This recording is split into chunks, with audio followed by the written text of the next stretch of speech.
अष्टमे जलदंड को सारिब नवमे अग्निदंड को सहिब दशमे जे झाम अग्नि परीक्ष एकादशे नाच दंड जे मुख्य हे गृहर दंड द्वादशे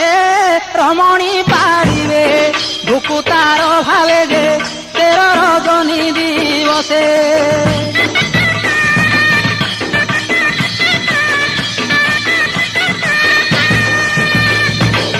त्रयोदशे पाक दंड भोगिब अंग बलि दंड 14 हेब मेरु पटा काठ 15 होई लदिबे भुक्ता कटिरे नहीं जे पाट भुक्ता तो ही परे चालिबे बहन देखुथिबे जन दे काठ दंड ए प्रकारे